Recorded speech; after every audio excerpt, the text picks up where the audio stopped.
राम राम राम। ध्येयं सदा परिभवग्नमभीष्टदोहम् तीर्थास्पदं शिवविरिञ्चिनुतं शरण्यं भृत्यार्तिहं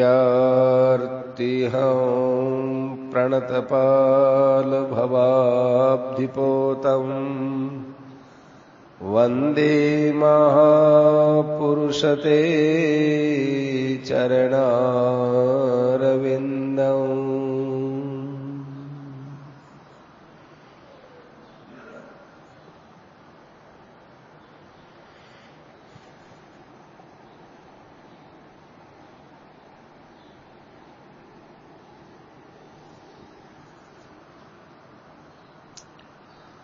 सार बात बताते हैं। अभी का समय सार बात करने का है, तो सार बात बतावा। अपने भगवान से दिल खोलकर प्रार्थना करनी चाहिए। दिल खोलकर प्रार्थना करने से भी ज्यादा बात भगवान की आशा और प्रतीक्षा करनी चाहिए। हमको अभी भगवान मिले अच्छी बात है, लेकिन प्रतीक्षा और भी अच्छी बात। अब मिलेंगे, अब मिलेंगे, इस प्रतीक्षा में बड़ा आनंद है। जैसे शबरी को मतंग ऋषि ने कहा कि तुम्हारे यहां भगवान आएंगे, तो तब से शबरी को विश्वास हो गया, उसकी प्रतीक्षा दिन प्रतिदिन बढ़ती गई। तो शबरी की भक्ति अपने गुरु से भी ज्यादा हो गई। मतंग ऋषि को तो शरीर छोड़कर जाना पड़ा, पर शबरी ने भगवान के दर्शन कर लिए। ऐसे ही सुतीक्ष्ण जी भगवान के वास्ते उड़ीक तारिया। ई उड़ीकने में भगवान रे मन में प्रेम ज्यादा पैदा हुए। भगवान माने दर्शन देवे, ई में तो आपने मन में स्वार्थ की बात है, और आपा भगवान री उड़ीक राखा, इर मायने भगवान राजी बहुत हुए। अपने में कोई कमजोरी मालूम देवे कि मैं भगवान री किया उड़ीक करा, किया आशा करा, किया प्रतीक्षा करा, तो भाई आशा और प्रतीक्षा भी नहीं कर सका, तो फिर भगवान के करेगा? भगवान के कर सके? आशा प्रतीक्षा नहीं हुए तो तीव्र इच्छा करनी चाहिए। अपनो समय बहुत थोड़ो है, समय ने नजदीक मान करके खूब तेज साधन में बिताना चाहिए। पुंडरीक है, वो माता पिता की सेवा करी, भगवान दर्शन दे दिया।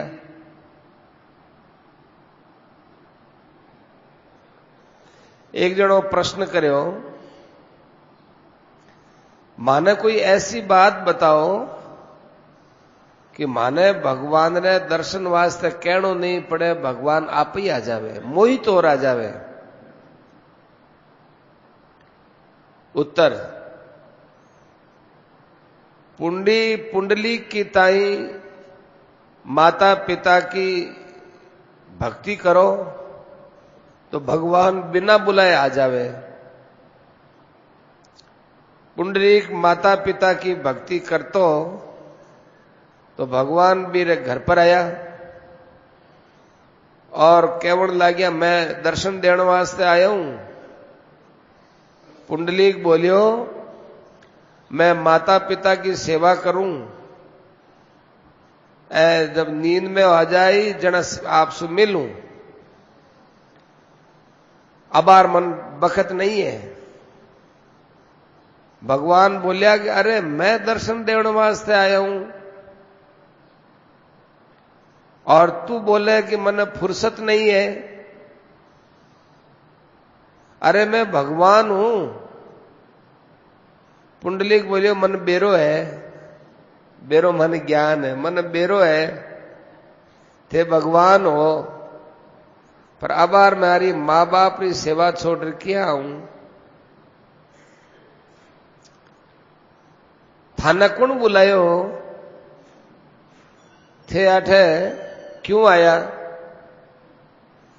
भगवान किया कि तू माता पिता की सेवा करे जन थार से मिलने आयो हूं।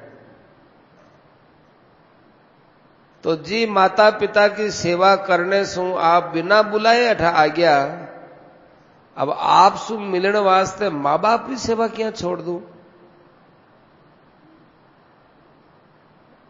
तो भगवान खुश हो गया।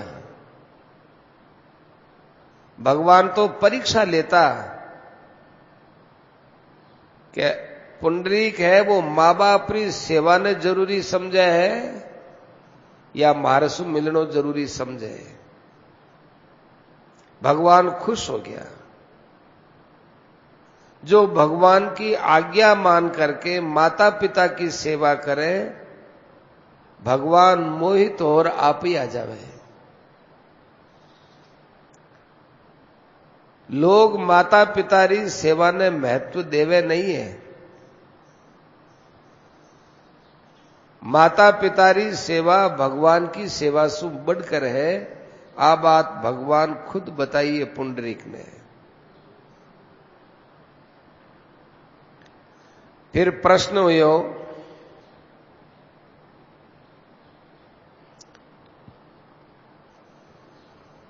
आप लोग सब कहो और मैं भी अठे गीता भवन में साधन भजन करने वास्ते आया हूं। मैं अठे साधन भजन करने वास्ते आया और सेठ जी थे भी चाहो कि मां लोगों की उन्नति हुए और भगवान भी मदद करने वास्ते तैयार है। आ बात भी थे कहो, फिर मां लोगों की उन्नति क्यों नहीं हुए? सेठ जी किया थान लोग रे स्वभाव रो दोष है। तो पाछो प्रश्न करे कि संसार के काम धंधा में तो स्वभाव रो दोष समझ में आवे। जैसे मान लोगों को स्वार्थ हुए तो बठे परिवार रा संबंध बिगड़ जावे, क्रोध हुए तो बोली सु संबंध बिगड़ जावे, कोई लोभ हुए तो भाई भाई में अनबन हो जावे। इस स्वभाव सु तो संसार का काम बिगड़े। आ तो समझ में आवे। आपको मारवाड़ी आती क्या? नहीं आती? समझ में आ रही ना? वो मारवाड़ी बोलते थे इसलिए उनकी भाषा में। तो संसार के काम में तो मान लोगों रे स्वभाव रो दोष माने दिखे, पर भगवान से मिलने वास्ते माने काई स्वभाव में आ बात दिखे समझ में नहीं आवे। सेठ जी उत्तर दे रहे हैं, अठे भी थारो स्वभाव ही बाधक है। थे स्वभाव सुधार चालो तो काम बन जावे। अब थे पूछो मैं के स्वभाव ने सुधारा? पहली बात तो थे आ समझो कि वो मनुष्य जीवन बहुत दामी जीवन मिलियो है। थे आ देखो आज थे बड़ा खुश हो रहा हो, काल को थाने बेरो कोनी, मन कल का तुमको ज्ञान नहीं, काल को थाने बेरो कोनी। जब प्राण चलो जावे तो थारी आ खुशी के काम की हुई? इसलिए भजन साधन में तेजी सु नहीं लागो, वो थारो स्वभाव रो दोष है। बड़ी तत्परता सु थाने भजन साधन में लगनो चाहिए। थे देखो कि जो भजन साधन करे ब्याने जीवन में कितो लाभ दिखे और नहीं करे बे लोग यूं ही रह जावे, वो प्रत्यक्ष में थाना फायदो दिखे नहीं। फिर भी थे भजन साधन में नहीं चालो, वो थाने स्वभाव रो दोष है। थारा सारा काम अठ पड़िया ही रह जावेला, और भजन साधन थाने खुद ने करो तो वो थारे साथे चाली। प्रश्न करे कि वो स्वभाव रो दोष किया मिटे, तो सेठ जी कहे भगवान सु प्रार्थना करो। लोग भगवान राम राम करे, भजन तो करे, पर भगवान सु प्रार्थना नहीं करे। अपने स्वभाव री गलती भगवान के सामने मिटाण वास्ते दुखी और भजन नहीं करे, दुखी और भजन करना चाहिए। हे भगवान, ओ मारो स्वभाव रो दोष अब आप मिटाओ भगवान, मासो नहीं मिटे। ये तो करे और भजन में खूब लागे, भगवान सु प्रार्थना करनी चाहिए। फिर प्रश्न करियो कि भगवान चाहे तो एक क्षण में सुधर सके, और मालोगा सो तो पार पड़े को नहीं। उत्तर के बस आई बात भगवान ने क्यों, थाने इतो भरोसो है कि थे अठे तो बोल रहा हो कि मासू पार पड़े को नहीं, पर थाना मन में अहंकार बैठे है कि मैं भजन कर कहीं कर लेवा। अठे आपने बरसाऊ बरसाऊ सत्संग चाले, लोग अपने घर जावे और फिर बिसा का बिसा ही हो जावे, सुधार बिल्कुल नहीं आवे, और सुधार करन लागे तो 5 मिनट में हो जावे। कोई आदमी ने व्यापार करते कई बरस हो जावे, लेकिन बिन व्यापार रे गुर्र उठा नहीं पड़े, और वो 5 मिनट में यदि कोई गुर्र उठा पड़ जाए तत्काल अपने व्यापार करने री शैली ने बदल लेवे। इया थे थाने हृदय ने बदलियो है के ओ सुधार करनो है। थे गीली मिट्टी हुए, बालू मिट्टी आवे और पत्थर आवे, फिर गीली मिट्टी आवे, तो थारा कुआ खोदने रो काम तेज हुए कि नहीं हुए। ऐसे ही थाने भजन साधन में तेजी आनी चाहिए, मन में थाने उत्साह बढ़ना चाहिए कि देखो भगवान माने मिनक जमारो भेजिया, भगवान माने सत्संग दियो, अब मैं लारे क्यों रेवा, अपनो काम जल्दी बनाओ। दुनिया रुपया पैसा वास्ते स्वार्थी बने, ओ स्वार्थ थारो बंधनकारक है, और भजन करने रो स्वार्थ है वो थारो उद्धार करने रो है। अनन्य चेता सततम यो माम स्मृति नित्यशः तस्याहम सुलभ पार्थ नित्य युक्तस्य योगिन है। देखो 2 बात है। एक बात तो आ है कि थारी 2 दुकान है, 2 दुकान है। एक दुकान में तो थारो सिर्रो काम है, और एक दुकान है जो कि थारी खुद की पर्सनल है। तो दोनों दुकानों में, सिर की दुकान में और थारा खुद के पर्सनल दुकान में ते ज्यादा समय किमें लगाओ, ज्यादा पूंजी किमें लगाओ, ज्यादा दिमाग किमें लगाओ। ते सिर की दुकान में नहीं इतनी पूंजी लगाओ, नहीं तो समय लगाओ। ते सोचो कि भाई आ तो मारे 10 जना रे सिर की है, थोड़ो घणो मानी पाती आ जासी। ए लिए थे सिर की दुकान में समय कौन लगाओ, थे निज की दुकान में समय लगाओ। यही संसार की जो प्राप्ति है बा सिर की दुकान समझनी।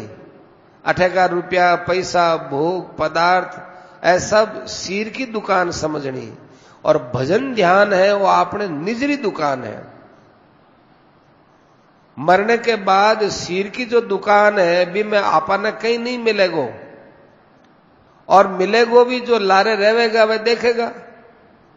पर निजरे दुकान रो जो फायदो है भजन ध्यान है, इरो जो हिसाब है वो आपा कने आगे तक काम आवेगो।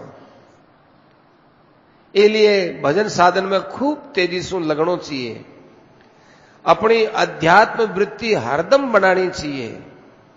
देखो अध्यात्म वृत्ति में न कोई राजा दंड दे सके, न कोई चोरी हो सके, न अपनी अध्यात्म वृत्ति आग में जल सके, न पानी में डूब सके, इरो कई नुकसान नहीं हुए। न दूसरा ने दे सके, न उधार चाले, न अपनी इमें पूंजी डूबती लागे। इमें न तो पूंजी डूबे और न आ नष्ट हुए, और अब और रोज बढ़ती जावे। तो भजन ध्यान को साधन बढ़ाते ही चलो जानो चाहिए। मानव शरीर ने दामी मानर चालो, श्रद्धा और प्रेम से निरंतर भगवान रो भजन करो। देखो ऐ थारे साथ कोई चीज नहीं जावेगी, थारे साथ कोई परिवार रो आदमी नहीं जावेगो, थारे साथ शरीर भी नहीं जावेगो, थे अकेला जाओगा। धनानि भूमौ पशवश्च गोष्ठ्याम, थारो धन है वो तिजोरी में रह जावेगो, बैंका में रह जावेगो। थारा गाय भैंस है जगह थारा बाड़ा में बंधिया रहेगा। धनानि भूमौ पशवश्च गोष्ठ्याम, और नारी गृह द्वारी, और स्त्री है वह थारी अर्थी तक दरवाजे तक जावेगी, मसाणा में बाबी नहीं जावेगी। भाई बंधु है, अड़ोस पड़ोस वाला है, ऐ लोग मसाणा तक जावेगा, और शरीर है वो चिता तक ही रहेगो। फिर आगे थारे साथ के रहेगो, आथे सोची के आ बात सोचो कि आगे मेरे साथ कौन चालेगो। ए लिए भजन साधन खूब दामी चीज समझ करनी, वो अपने साथ चालेगो। भगवान के आगे सच्चे दिल से रो और प्रार्थना करो कि महाराज मारा इतना दिन अहला गया, अहला माने बर्बाद हो गया, मारे कई काम नहीं हुयो। खानो पीनो सोनो उठनो बैठनो, परिवार में हंसनो खेलनो, ऐ तो पशु पक्षी भी करे, वे भी पेट भरे, वे भी बींट करे, वे भी यूं खूब हंसी कल्लोल करे। वो ही काम मैं करियो महाराज, भजन नहीं करियो। अब के करायूं घबरार, जैसे कोई व्यापार में बहुत बड़ो घाटो लागे और भी काल जो घबरा जावे, ऐसे घबरार प्रार्थना करे। और भगवान ने कहवे हे भगवान मारो साधन तेज हुए, साधन तेज होना चाहिए, प्रार्थना करे। एक महत्वपूर्ण बात कह रहा हो, थे जैसी भी प्रार्थना करोगा भगवान भी नहीं ठीक मान लेगा, और भगवान भी ने पास कर देगा।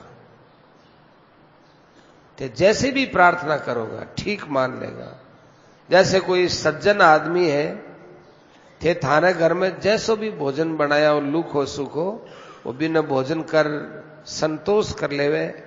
ऐसे भगवान थे जैसी भी प्रार्थना करो बिना स्वीकार कर ले, पर नियत थारी चौखी होनी चाहिए।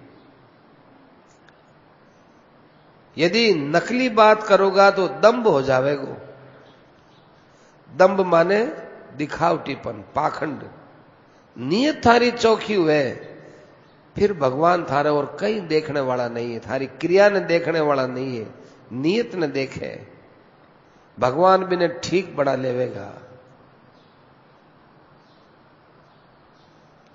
कहवे कि राम नाम तो चिंतामणि है, आ चिंतामणि मामे क्यां आवे, कि थे मणि मानो ही को नहीं थे, तो रुपया पैसा ने जितो आदर देओ, भी तो राम नाम ने चिंतामणि मानो हो गई। केवल बात करनी अलग वे, और गहराई में जानो अलग बात है। यदि राम नाम ने थे मणि जैसो आदर देता, तो आज हृदय माने थारे प्रकाश ही प्रकाश रहतो।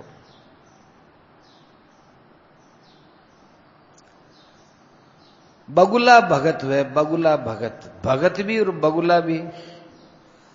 ए माने भक्ति तो ऊपर सो दिखावे, और माँ ने बगुला के समान कपट राखे। बगुलो वह वो पानी रमाए ने बैठ खड़ो रहे, सफेद झक वे बगुलो, और ऐसो रहवे जैसे कोई हंस वे जीव। लेकिन पास में सु मछली निकले तो चू चू पकड़ लेवे, मछली जाती पकड़ लेवे। ऐसे ही आपा ऊपर सो तो भजन साधन सत्संग करा, पर माय ने ज्यों ही आपन भोग पदार्थ दिखे त्यों ही भी मैं लपक पड़ा, तो आप बगुला भक्ति है, काम नहीं चले। आप लोग खूब विचार करो, एकांत स्थान पर जाओ, या अपने घर में भी एकांत वातावरण बनाओ। थोड़ो अपने आप ने परिवार से अलग करो, बोलनो बंद करो, संपर्क कर्म करो, अलग रहो। थोड़े समय में यूं थोड़ा अलग अलग रहो, स्वभाव बनाओ। फिर परिवार के साथ भी रहो, अपने दोनों में तुलना करता रहो कि परिवार के साथ में रियो तो मन कितनी शांति मिली, अलग रियो तो मन कितनी शांति मिली। ये बात रो अध्ययन करता रिया करो। अपने आप ही थारे हृदय में शांति, समता, आनंद अपने आप ही आवेगा। एक भाई एक महात्मा के पास गया और कहने लगा कि महाराज, हमको निर्गुण निराकार परमात्मा का स्वरूप बताओ, निर्गुण निराकार परमात्मा का स्वरूप कैसा है। महात्मा जी ये बात सुन करके चुप हो गया, कुछ बोलिया नहीं, चुप हो गया, मौन हो गए। फिर उस भाई ने पूछा, महाराज आप तो चुप हो गए, कुछ बोले नहीं। महात्मा ने कहा कि मैंने बता दिया, तुम्हारे प्रश्न का उत्तर दे दिया कि महाराज मैं तो नहीं समझा। फिर महात्मा जी चुप होकर बैठ गए। फिर पूछा, महाराज क्षमा करो, मैं तो समझा नहीं हूं, इतनी मेरी में अकल होती तो मैं आपसे ये बात पूछता है क्यों, अकल नहीं है महाराज। तो महात्मा ने बताया कि यही परमात्मा का स्वरूप है। सबसे अपना संबंध विच्छेद करके अपने आप में बैठे रहो, इसी को ही परमात्मा मानते हैं। अपने मन में कोई फुरना भी नहीं होवे। फुरना क्यों नहीं होवे? फुरना तो अपने आप होती है कि अपने आप नहीं होती, भीतर में राग होता है तो राग के कारण से फुरना जागृत होती, राग और द्वेष के कारण। इसलिए खूब वैराग्य की वृत्ति लावे, अपने मन को समझावे कि अरे मन, तू क्यों भोगों में लपलपाता है, जैसे सांप की जीभ है वो लपलपाती है। अरे मन, तू क्यों भोगों में लपलपाता है? इन भोगों का तेरे साथ कोई संबंध तो है नहीं, ये भोग तेरे से छूट जाएंगे, ये नाशवान है। तू क्यों बार बार भोगों की तरफ दौड़ता है? भोग नाम की चीज है ही नहीं, संसार का अत्यंत अभाव कर दे। अब कोई कहे कि अत्यंत अभाव कैसे करे, कि जैसे गहरी नींद में होता है। गहरी नींद में आपके साथ कौन होता है? ऐसे गहरी नींद की अवस्था का बार बार अभ्यास करके अपने संसार को भुला देवे।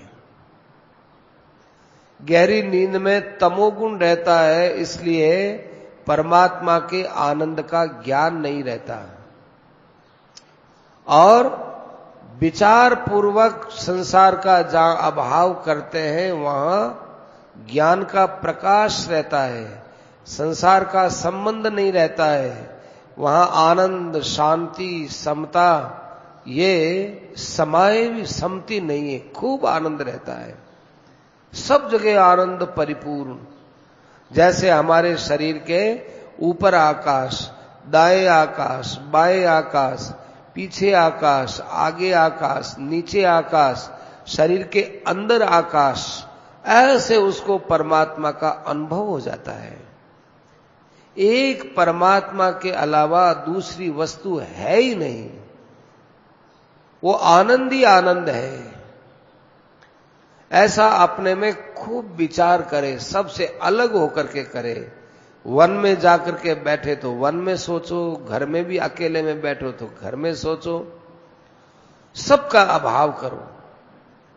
सबसे बढ़िया उपाय थोड़ी देर एकदम अकेले जंगल में जाकर खूब उपराम रहे, उपरामता का खूब भाव बढ़े और फिर घर में आए और सबका अभाव समझता हुआ वहां रहे। उसके सामने संसार ठहर नहीं सकता है। उस आनंद का कोई पार नहीं है। अपने मन से भी आनंद ही आनंद, मुख से शब्द का उच्चारण भी आनंद ही आनंद बोले, आनंद आनंद आनंद। संसार का एकदम अभाव कर दे, कल्पना भी न करे। याद आ जा तो तिरविर मात्र समझे, तिरविरा। आकाश में कभी कभी ये तीतर पंखी बादली होती हुई ऐसी दिखती है, वास्तव में वो थोड़ी देर में मिट जाती है। ऐसे झूठा ही समझे। अंदर में जब ज्ञान का प्रकाश होता है तो उसमें आलस्य नहीं आता, एक अलौकिक आनंद आता, उत्साह बढ़ता है। संसार का अत्यंत अभाव करने पर फिर स्फुरना भी नहीं होती। प्रारंभ में कुछ दिन हो सकती है, बाद में नहीं हो सकती। फिर वह उसको अपने अंदर ही अंदर के आनंद में डूबने का एक बहुत अलौकिक आनंद होता है। फिर वो घंटों घंटों उसी में ही मग्न रहता है, मन ही नहीं करता उस आनंद से बाहर जाने का। इसके भी आगे और स्थिति है आनंद की। फिर उसका ठीक अपने जीवन में अभ्यास हो जाने पर फिर उसको कोई बाहर से छोड़ने की, त्यागने की जरूरत भी नहीं रहती, क्योंकि उसके वृत्ति में बात बैठ जाती है कि परमात्मा के सिवा और कुछ नहीं है। आनंदमय आनंदमय आनंदमय, ऐसा ध्यान लगाओ। ध्यान के लिए एकांत स्थल बहुत उपयुक्त है। दृष्टा साक्षी का स्वरूप होता है। शरीर को भुला दो, जो भी दिखे वो शरीर के अलावा नहीं है, ऐसा मान के उसको भुला दो। और फिर उस भूल को भी भुला दो। जैसे आग है वो लकड़ी को जलाती है, लकड़ी को जलाने के बाद आग खुद शांत हो जाती है। ऐसे ही शरीर को भुला दो और शरीर को भुलाने वाली वृत्ति है, उस वृत्ति को भी भुला दो और अपने आप में डूब जाओ। ये आनंदमय स्थिति है। फिर उसके बाद आपको एक परमात्मा के सिवा कुछ भी प्रतीत नहीं होगा।